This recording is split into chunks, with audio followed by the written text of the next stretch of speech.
I, for one, find it ridiculous that often women get stuck with husbands who expect them to be everything to everyone. If they're a stay-at-home mom, they're on duty 24/7. The husband comes home from work and puts his feet up and says he needs a break. And since he's the quote unquote only one working, that's somehow acceptable in his mind. But when does the mom get a break? And if she's not a stay-at-home mom, somehow in many men's heads, the kids are still mostly the mom's job, and she does the majority of the parenting on top of working.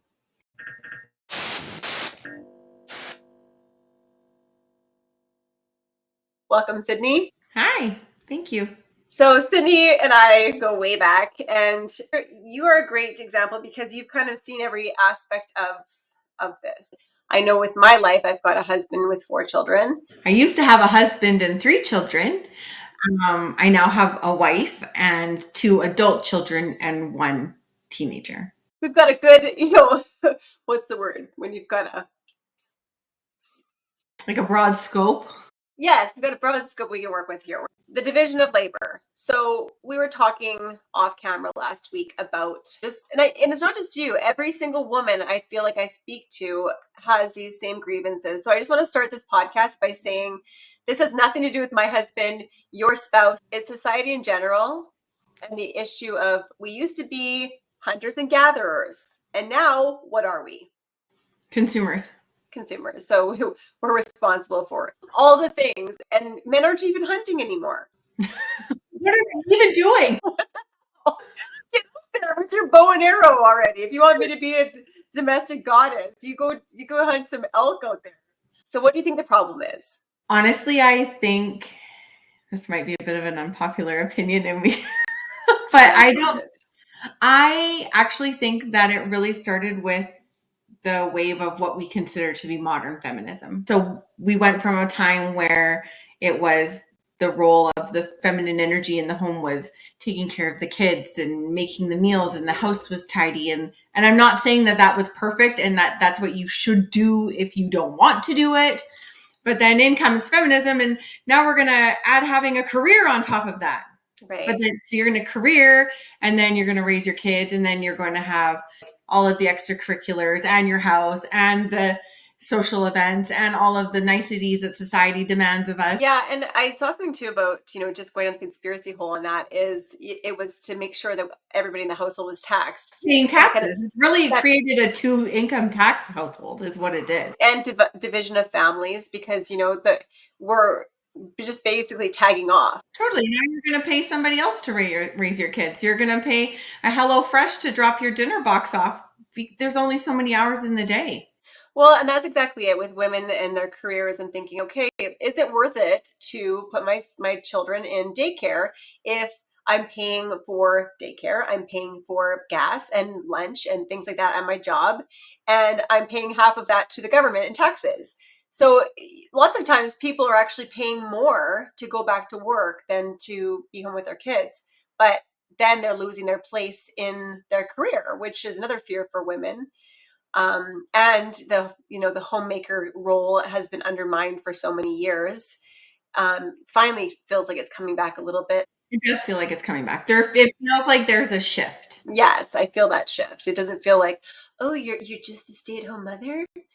Like, dude, I've done both, and let me tell you, the times that I've had away from my family, even just going to the store by myself is like, whoa, what is happening here? Because I homeschool my kids. I'm with my kids 24/7, and I had my talk show before, but I could not balance the two. No. Where are you right now? It doesn't look like your studio. It's not. And this is another thing. So with my show, this is the perfect example. So as soon as I had my first son, that's when I had the studio in Kelowna, the Shaw studio. I had it was Doug and Lisa. And I would bring my son into the edit suite, and he'd be in his stroller, and I'd be rocking him, and I'd be in there until 3 a.m. editing. And then I'd have to go home and then wake up with the kids while my husband went to work.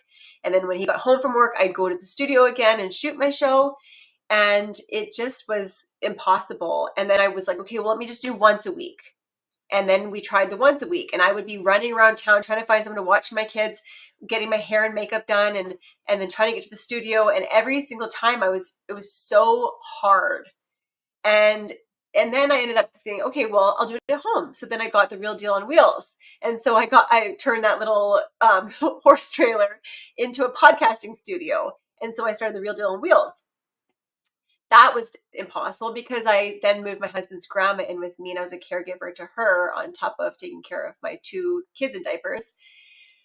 So we ended up moving to the island, and I'm pregnant with my 4th child. And we brought the Real Deal on Wheels trailer, which has turned into my husband's office. And he's been working in there for the last 5 years from 8 till 4.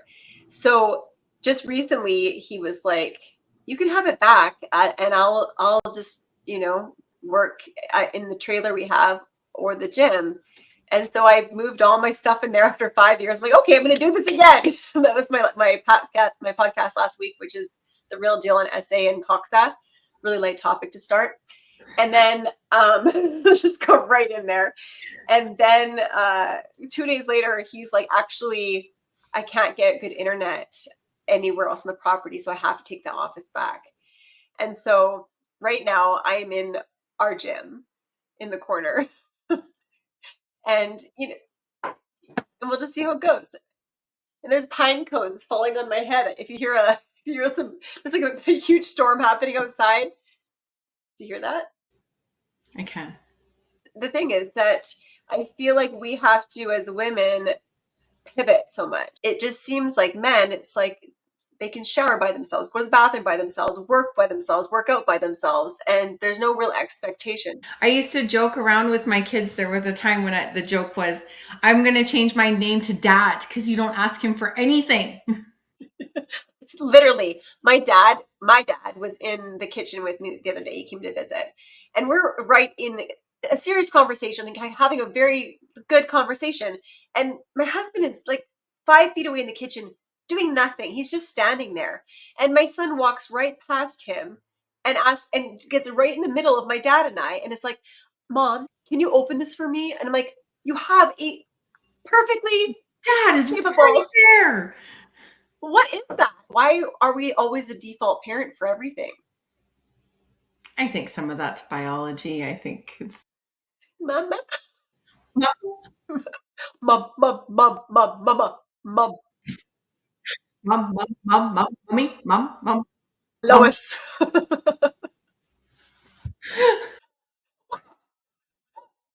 Like, I, what do you want from me? I gave you life. I feel like I'm in my Kitty Foreman stage.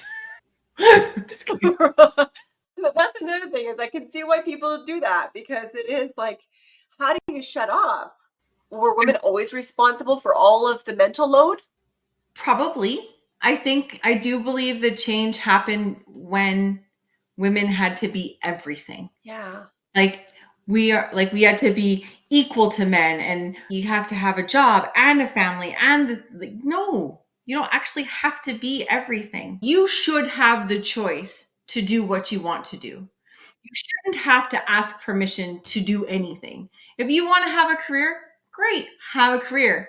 You shouldn't be shit on because you're choosing to be a mom and raise your family. Yeah. You shouldn't then have to add on career Barbie to house Barbie. There's Right. only so many hats you can wear and wear well. And what's more important? When did society start falling? Was it when we were having strangers raise our children? Was it when we started eating all of our food out of a package because we didn't have the time to do it anymore? Well, and even just, my decision to homeschool my children, I just see so many families where where is the time to connect? The kids are at school all day, then the homework load is usually humongous, and the extracurricular activities. And really, when does a family have a chance to bond as a family? Yeah, I don't know. By the time I was 20, we had our first house and he had his business. And in between, like with 2 kids under 2, I would still go to work a couple of days a week. And that was like to get out of the house, but it wasn't enriching me. It was just going to work. Like I didn't get a break. 20-something years ago, I think there was more of us that weren't working full time, but I didn't know any moms that just stayed at home even at that time. Right. Like my mom was a working mom. I was born in the 80s, and so I always remember my mom working. Yeah, my mom worked my whole life. Back to what we're talking about, I think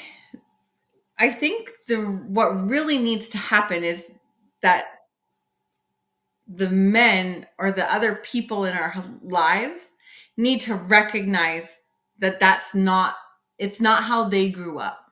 Yeah. So it isn't about you just get to go to work for 8 hours a day and I take care of everything else. That is Yes. unreasonable. That is unrealistic. That is not an equitable division of labor. No. And I've heard that so many times from men where they say, "Well, I make the money." Provide. Oh, that's cool. Who provided your dinner? When I first met my husband's grandma, Omi, you know Omi, she was like, she would swear under her breath in German. Oh, shosh, wow, in German. Like, I don't know what she said, but I knew it wasn't nice. And she would do it to her husband too when he was still alive. She'd be like, "Oh, Paul," and I'm like, "What is she saying?" And like, I knew it was nasty. And I didn't understand it until I was married for 14 years. That muttering under your breath. And my son's like, "I heard you what you said." I'm like, "Oh God, you're like effing hate you." I was doing laundry. And I've asked my husband a million times not to do my laundry and not to touch the laundry. And it's like I go to laundry and I'm like, and I said, "I hate you." And my 10-year-old heard that. And I'm like, okay, how do we coexist together? And because part of me is like, I don't want him to do anything. It'd actually be easier if he let me do all the domestic housework and he did all the stuff outside and around the yard and fixing Is things. that equitable? Uh I think so. Like I think I actually don't mind doing. I love doing laundry. I love cooking. I love cleaning if, as long as I'm not having to, like, I feel like 80% of my day is spent looking for things. Like a toilet snake? Like everything has yeah, literally. I'm like, a friend called me looking for a toilet snake. And I'm like, this is perfect timing. My son was just beating his brother with it yesterday outside. And where is it? No clue. Just need to do this podcast. I was missing the cord to my light. I was missing, I mean, just so many things with having 4 kids and a husband. My husband always says everything has a place, but he doesn't seem to know where that place is. You know how long it took to find my slipper? 2 days. 2 days. Okay? My rant's over. What do you think is the solution to this? Honestly, do you want to know what this? I feel like the I solution do. is? The only solution, and this is going to be so offside. When we were on our RV trip, one, that's one of the solutions actually. And I think that's why I was so upset about our RV trip ending, was because I finally felt like yin and yang with my husband. We had it dialed in. The division of labor was on point. It just worked. There Mhm. wasn't so much stuff to manage, and we were able to get things done. I feel like unless you're going an RV trip and you really minimize what the work that you have, I think that spouses should live in separate houses or separate bedrooms. Like, just have their own spaces and then have a place they can come together. Because on our RV trip, we met a couple who have been together for like almost 20 years, and they live in separate houses, and they act like they're like newlyweds. And I think it's because they have their own space and nobody can mess with it. I feel like I just dream of the day where I can put something down on a counter and know that I can find it there the next day. Is that a possible solution? Live apart or get divorced. I don't know.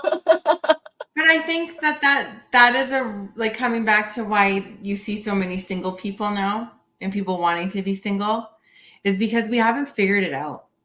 We haven't figured out this balance, this in our modern day society, how to do that, how to balance it all, because there's so much. I don't know how my mom did this in like the change. Because That's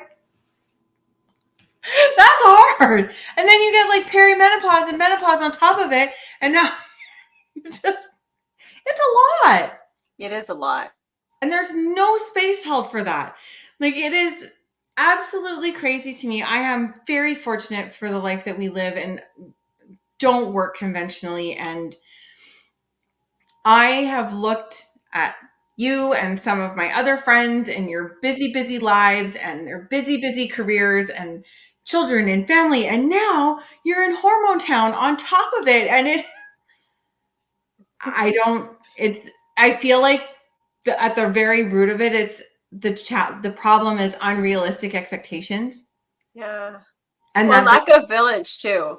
Exactly. And that we're so isolated and we're so independent that everybody is doing everything instead of like, I do this really well and I do this really well. That's the part that bothers me the most, especially now that I've kind of gotten through the dark stages of parenting, which is when your babies are like the new and you've never done this before, and you go into it having no idea what's going to happen, right? Like no one really prepares you for motherhood, and the loneliness of it, and the lack of support, the lack of village, and the fact that even with postpartum, and so many women are deemed crazy when they are just tired.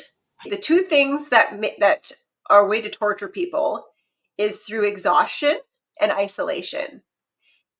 That's what they do to prisoners in maximum security prisons. That's what they do to people to torture them, is they isolate them, and then in interrogation they sleep deprive them. And so we're doing this to mothers, and then we're expecting them to act completely normal. So you see a mom that looks like she's losing her mind, and many times CPS, or what's it called here, the ministry comes and knocking on the door, and I've seen people have their children taken away for that mom just needing a little extra support because she doesn't have the resources, she's burnt out, and she just needs her basic needs met. And I see this with First Nations mothers, especially in Canada, and it's absolutely disgusting, where they'll be waiting at the hospital to take their babies away from them.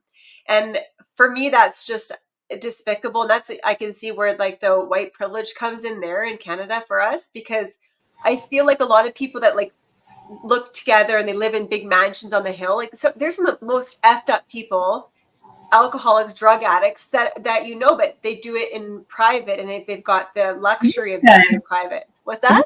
It looks good. Yeah. And it's just, and then people that are just trying to keep it together are having their kids taken away and put into foster care, and then things happen in foster care too. So the lack of support, I think, is a huge thing with a division of labor. Is we can't wear all those hats, and we can't be stretched that thin. We are human beings. Yeah. I do, like you, though, I do see the shift. I have been having this conversation with more and more of my friends who are just like, they are not taking it anymore. I have one friend, and she's got a master's. She's a teacher. She's got 2 children. One, I believe, is 12, and one is just over 1. And she had like enough. It was that was her guy's thing, is like, that was enough. Like, no support, no equitable division of labor, no equitable division of accountability. And it's like, I provide, so do I, so then what? Mm-hmm. And How's her life now? Like, what is the like? What is she's having a great time. That's the worst part. Is I try to tell men, like, you don't want to go down this road, because she's going to be okay. Like, we are so used to taking care of everybody. There's grief. I shouldn't say she's great. There's grief, and there's sadness, and there's that desire and the yearning for things to have been different. However, if you keep having the same conversation over and over again, and your needs continue to go unmet in relationship, yeah, your option is there's the door. Like, we want partners, not children. That's one of the biggest things I hear from women everywhere I go, is they feel like their spouse is another child. How do you raise your kids? You raise your kids more or less how you were raised. So although my mom had a more feminist idea of her life, I'm sure, than her mother did. We were still raised as a generation. The rules were very different in life for the girls than they were from our one brother. Very Just different. like washing the dishes, you were expected to do all those things. Is that? I don't think he would know how to turn the dishwasher on. Well, and here's the thing too, is that there's parts of feminism that, and what we're doing with men now that I think are important. I think, encouraging men that they can have feelings and that they are, able to go into their feminine a little bit more. Because I feel like there was a generation, like even my dad's, he came here, and when he comes here, he's like got one hip that barely works, and he's working like a dog all day and night. And I sat him down and I just said, Dad, I know that your parents, the way that they loved you was through labor, that you had to prove yourself and work yourself to death, and that made you valuable to them. But that's not how my love is. Like, I want you here just because I want you here, not because I want you to fix my fence or do any of these things. I appreciate you doing it, but you don't have to do that, like, to To win earn my that. love, to earn my love. And Mm-hmm. that's the earning of love. And I think that generation of, like, because even with my grandparents, like, It's very transactional. yeah. And I just think that that part is very important, that we are teaching men and boys that it's okay to cry. It's okay to feel things, and it's okay to. It's also okay for you to put on an apron and go and make dinner. Yes, and put lipstick on. And that's the thing too, is I feel one of my issues is that I get been pushed too far into my masculine. I said on my anniversary on the 17th, I said, I am retiring as your husband. Like, I'm not doing all the, so I gave my husband a hammer.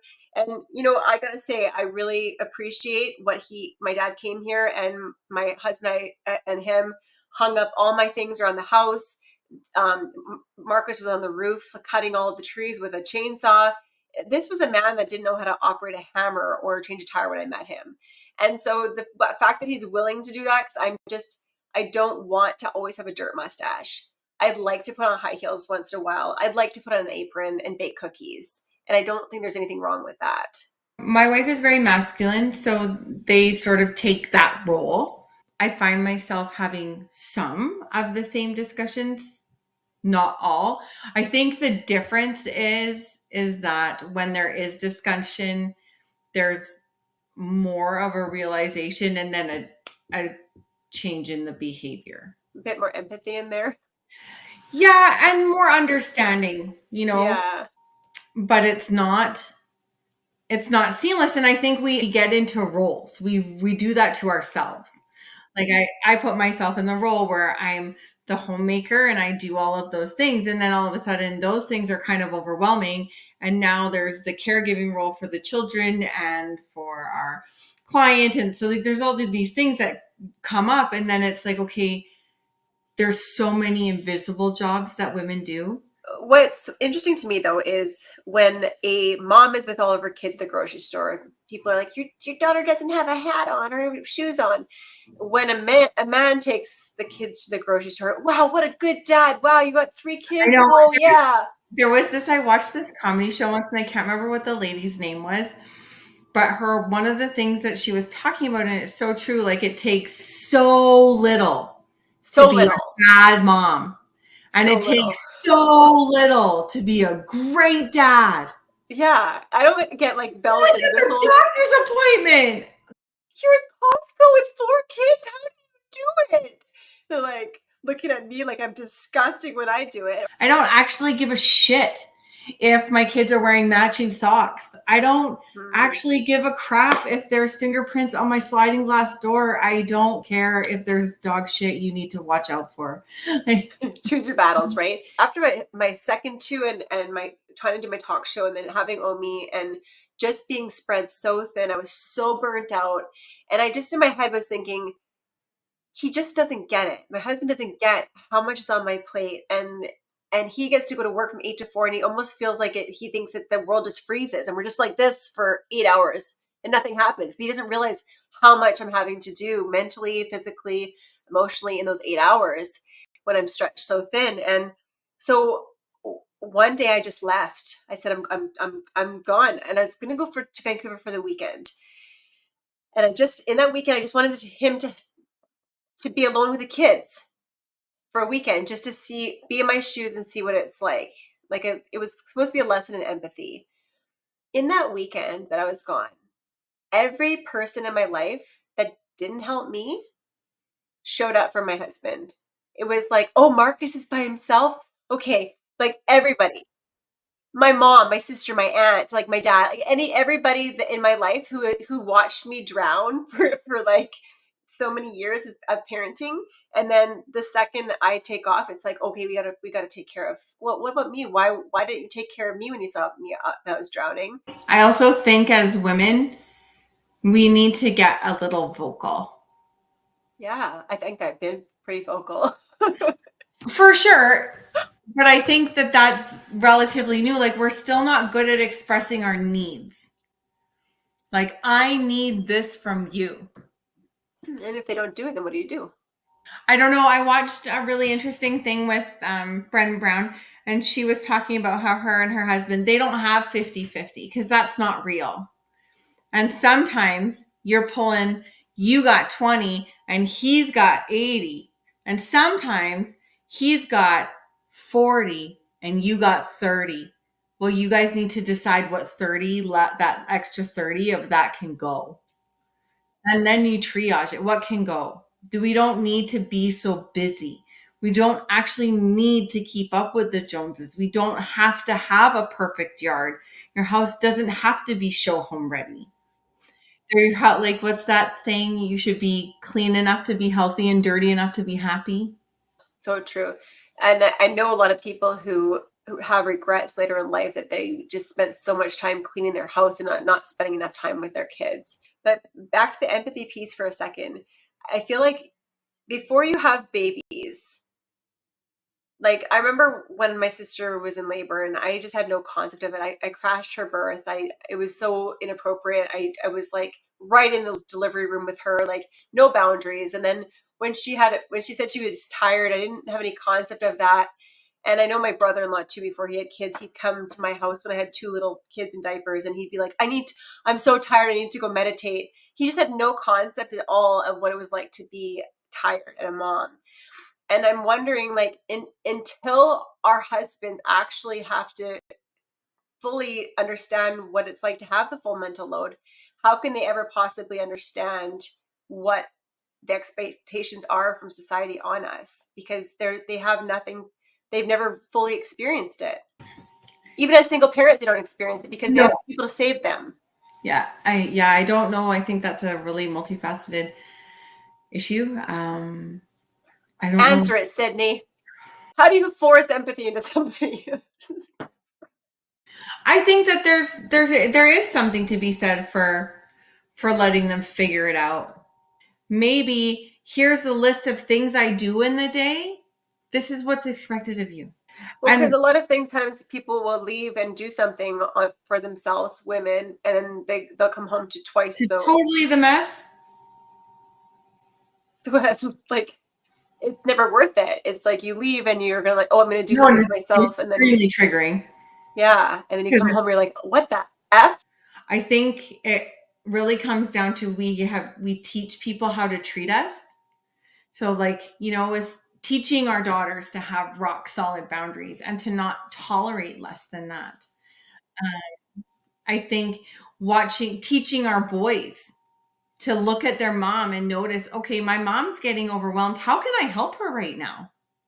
Like, teaching that, like, I think the solution is in how we raise this next generation. And I think it's in like empathy and action. Yeah, I feel like I say every day to my kids, I'm a person. I'm And a person too. that's one thing that I have a hard time with, is that I don't regret not following my career to its fullest and working full time. Like I am so thankful that I am privileged enough to stay home and be with my kids. But I mean, I'm also a human being and I do need a break and I do need some time just to be like, Did you teach your husband how to treat you? no. Well, I think from day one to now, it's like night and day. It was very hard because we had um, a problem with the leaving and cleaving from the family of origin, if you know what I'm saying, and just a lot of conflict from not being defended and having the in-laws, really, really causing a lot of strife within our relationship. And again, like I just feeling like I was competing with my mother-in-law and sister-in-law for my husband, and it was just very strange. And once he actually did the leave and cleave, I felt like our relationship got so much better. But with more kids came more responsibilities and less time for myself, and postpartum, and taking care of Omi, a lot of, and trying to balance my career and just trying to figure things out. It's been challenging, and not having any babysitters. Who wants to babysit 4 kids? Especially during COVID, like nobody wanted to even look at kids. Have you met Jackson? Honestly, my dad, when I went to Penticton, and when I go to Penticton, my mom's like, "You're always tired." I'm like, "No, Mom. When I come to Penticton, it's me being running away from life and wanting my mom to make me some meatloaf. Like, just make me some meatloaf." Her version of me, when she sees me, is tired because it's the only time I felt like I had permission to be tired. Totally. Because where else do I get support? Where else can I just lay my head and have somebody make me a sandwich? But to be fair, my husband actually is a great cook, and he'll cut up my steak for me. So I just mean more in terms of like being nurtured. Who's taking care of me? Yeah. And so I had to tell my mom that, because I honestly felt like she was shaming me and saying, "You're always tired when you're with me." And I just wanted to like just reframe it for her and just say, okay, I don't have anybody to watch my kids. I don't have anybody to take care of me, like besides my husband. And so what do you expect, right? Where do us moms and parents of small families, where do we get our support? Mm-hmm. Especially when you have a Jackson who nobody wants to babysit. Lisa, he has the wasp trap. So I went to Cydney and Courtney's house in the summertime, and it's funny because I always have my back to him, like at the playground and places, and people just are like think that I'm just a terrible mom because I don't want to look because I'm so used to him. He's just at the top. It's 24/7 me keeping this kid alive. And so I'm like, I'm going to have a dinner. We're having a steak dinner, you guys, maybe a beautiful dinner. And so I had my back to the patio, and all I see, because Courtney can't like hide the facial expressions, all I see is this, and then your face, and giving me updates. He's got his hand in the wasp trap. He's walking over here with the wasp trap. I look behind me, and there's my son, like looking like a feral child with bare feet, with a wasp trap in his hand, coming towards us. But again, there's this equitable division of labor. You had all 4 kids for a whole week of time so that a job could be done at your house. I sometimes, when I feel things like that and I see things like that, I go, "Oh my God, do you know what I could get done in a whole week if I didn't have any other living creature to take care of?" That's one thing that I don't understand with men, is that my husband has watched me like renovate a whole kitchen in West Kelowna with little kids in diapers and his grandma there. And then he'd be like, I said, "Can you paint this or can you do this?" And he's like, "Oh, with the kids?" And I'm like, "What? How did I do everything with the kids?" So when I got back from the trip from Penticton, we went to the beach with 4 kids, and knowing that I was in Penticton, in and out of the truck, bringing all the equipment in and out of the truck for the beaches, the channel, all these things. I come home, we go to the beach here, and I'm like thinking, I could get a break now. So I had my dog, and we were all at the beach, and all we have is a few like pails and sand toys. And I look at him with the 4 kids, and I'm like, "You got this. I'm going to take Zuma for a walk down the beach." And his first reaction was to say, "Why don't we just help me pack up first, and then you can go?" And I just looked at him, And for the first time, I'm like, no, no, you got this. I'm gonna go with Zuma, and you can handle picking up the buckets and getting the kids in the vehicle. And that's the thing too, is like, yeah, they'll take them to the playground, but who packed for the playground? And then when they get back from the playground, who unpacks everything from the playground? So how is that conversation going in your house? It's he's I think the first thing is defense, because he does do a lot of things. Mhm. But I say, like, you're doing a lot of things, but you're not doing the things that I actually need you to do. That's I think that's our conversation too. Yeah. That's what I think is an across the board thing. If you're going to take care of the kids, you're going to do the entire job. You're going to Mhm. pack the snacks. You're going to plan it. Like, most of the time, what I do with my husband, like, I don't think he's planned one thing in 10 years for any of us. And so if you see him with fishing, like if you saw pictures of him fishing, I bought the fishing poles. I got the equipment. I watched the YouTube videos with the kids. I packed it for them. And I just send him, I say, go to this creek at this time and whatever. Oh, you're going to go kayaking with Austin. Here's the kayak. Here's where you're going to go. Here's the route. I'd like it if one time the plan would not be all on me, and the execution of that plan. And because that's So a lot what of do you think mental is the solution for that in your house?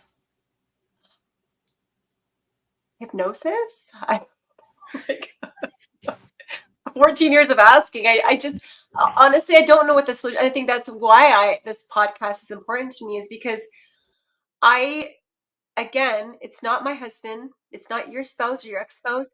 It is an across the board societal issue that we need to figure out, because I don't want it to be easier for women to be single. I don't think that that's a solution. No, I don't think that we need to degrade the family any more than we already have on a societal level. I think the solution is more support and more village thinking, and getting more grant. Like, if there's people in town that are stuffed into seniors homes, how do we get them to, I have a big workshop in the backyard. How do I get grandparents over there to help my kids learn how to use tools, help my husband learn how to use tools? Where's the fishermen who are retired, who can take my kids fishing and take my husband fishing, and teach my husband wants to learn, and that's the thing, just nobody taught him. And I want to learn two things. And like, I'd like to have a grandma come over and teach me how to cook certain dishes. And I just feel like we've lost that multi-generational living. And I think that is the solution. It is. But now everyone's scared. Is this guy a pedophile? Like, are we, is this person safe? Is this person just going to steal? Like, we are so scared of people. Like, even my neighbors, like, one of them complained on a local group about screaming children. I'm like, listen, if my kids are screaming, come over here and tell them to shut the hell up. Like, I don't I don't want you complaining I want help. I want support. I ask my kids to stop screaming every single day and night. I would love some extra adults on board to be like, "Hey, the screaming's a little loud. Can you Mhm. stop it?" Like, I'm like short of a shot caller at this point, being like, like, what's that goat boy on SNL? Like, every time they scream, like, it's hard. We need people to be extra parents for our kids. I think the solution is changing our homes, not the world. Change your home. Hmm. Create the life you want at home. For women out there who are just completely burnt out and contemplating the big D, and just feeling like they don't have support, like, what do you think I have kids out of diapers now. I feel like I'm in a stage where, my mask, I feel like I can help other people now. What do you think the best way we can support those moms are? I think we're checking in on them. Hmm. Like, I see you. Is there anything I can do for you today? Can I watch your kids for 2 hours at the skate park so you can do something for yourself? Can you imagine? Yes, and you did that for me, and And that's so rare. it can be that simple. It can Hmm. show up at someone's house with, here's dinner. You can, come over, bring your kids. I think one of the kindest things too, I feel like people lots of times will give kids, like parents, clothes or toys or stuff for the mom and stuff and for the family. And I'm like, get a cleaner for them. Like there's things that like you could do that will support them. Like my husband was sent to Canada for the whole summer and stayed with Omi and Opie and his brother. And while his parents traveled the world, they've never once taken our kids. Not once have they had an overnight with our kids. I also think that our parents wouldn't know what to do with our kids. No. Because we weren't raised the same. Like we were terrified of our parents. Like at least I was terrified of my parents. Like there was no, like the threat of physical violence was a promise. And now my dad would be like, I remember this one time my son, he was sassing me really bad. And my dad was like, what you can do about it? He was sent him to his room. He's like, do you think it'd be easier just to hit him?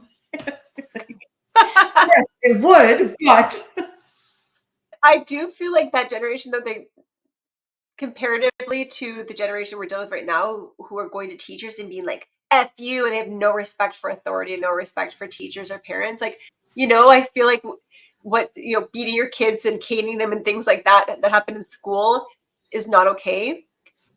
But neither is this entitlement and the way that these kids are. Fear. None. Fear is the beginning of wisdom. It really is. They don't give up about anything.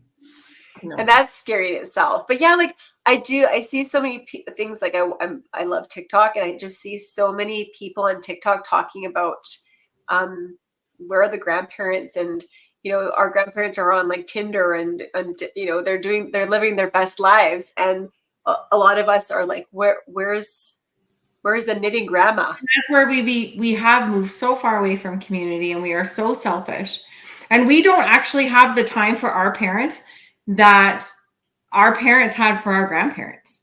Yeah. I did feel like when I was taking care of my babies and I was also taking care of my mother-in-law's mom, I did feel resentment because I felt like, where is she? Why am I, and she was fine. I mean, to be fair, she was fine with just putting her in a home.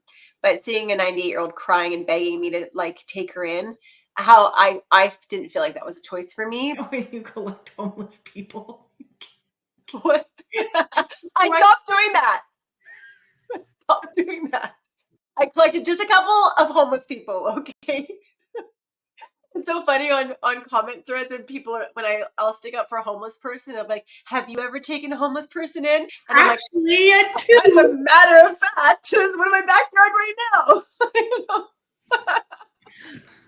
I'm sure your neighbors love you. No, I stopped doing that. I've learned some boundaries over the years. Boundaries are also very important for us to keep our masks on and to be able to not take on so much. And I think that, like, circling back into the whole subject at hand, I feel like we are our own worst enemy because we buy into society's expectations. So I don't do the birthday parties, like the crazy like Instagram birthday parties. I don't do, I just make things super simple. I will have like a piñata. I just, my kids, I've now, after 4 kids, I have 2 buckets in their room where they put their clothes. I don't fold my dishcloths anymore. So there's things that we are doing robotically that we think we need to do, that we need to stop doing, and we need to minimize our own workload and not buy into society's expectations of this perfect Instagram wife and mother. Yeah, and that's where, like I'm saying, like be radically civilly disobedient. Just stop. Just refuse. I'm not doing this. Yeah, it's fine. Like showering.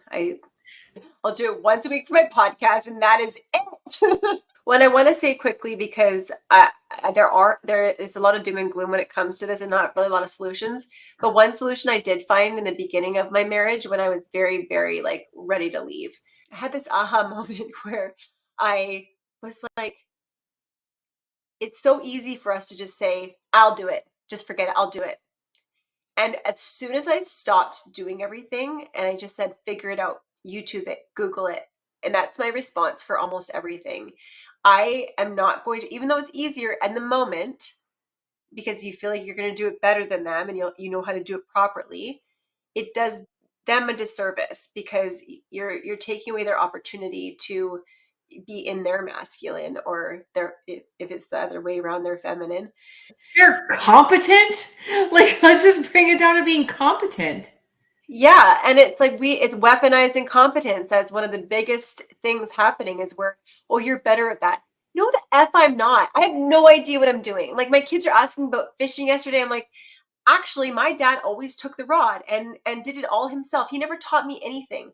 I'm learning how to fish through YouTube and from, Google, and everything I know how to do with my kids. I Googled it. And so why are we taking on, like, we're emasculating our men by doing everything? I think a lot of that's our fault, and I think that we have to back off and let them figure it out, because my husband went from not paying bills, not knowing how to paint, not knowing how to change a tire. He pays all of our bills now. He does our taxes. He makes sure that our truck has oil in it and everything, everything's up to date. He does all of that now. And I think the only reason that has happened is because You refused. You stopped. I stopped. And that's where I think it does. I think it really comes down to creating the life that you want to live. And it's modeling that division for your children, and that it doesn't have to be boy jobs and girl jobs, and that it's okay for your dad to come in and make dinner, and it's okay for mom to not.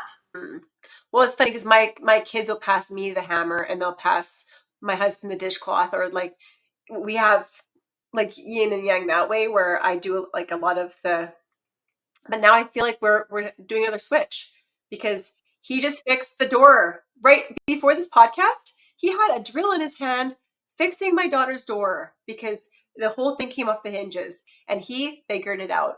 And I honestly, and now I can step back into my feminine.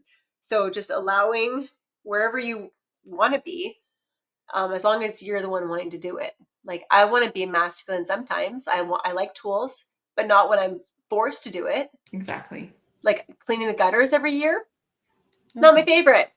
Actually, I like it. You can do anything. You cannot do everything. Yes. That is the perfect way to end this. Okay. Thank you. Is there anything else you want to add? No, it's way past my bedtime. Yeah, I know it is from that. Stop it. It was one. Get away. How long does it take you to edit this anyways? I'm just gaslighting you now. That's what my husband said. He didn't say, "Oh, I'm so proud of you for getting your podcast up and going again. You got this." No, he comes in and he's like, "How long do you think this is going to take to edit?" Shut up. Forever. Omicron.